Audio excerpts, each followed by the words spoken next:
ভিজি ভিজি শেষ। পাহাড়টা দেখা, ও পাহাড়টা এই যে দেখো গাইস, আমার পাশে দেখো। তোমরা কিন্তু চাইলে আশীর্বাদের কত উঁচা থাকে না।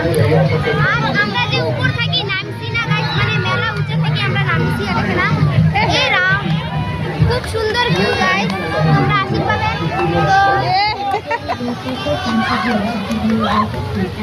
তো সবাইকে টাটা জানাই।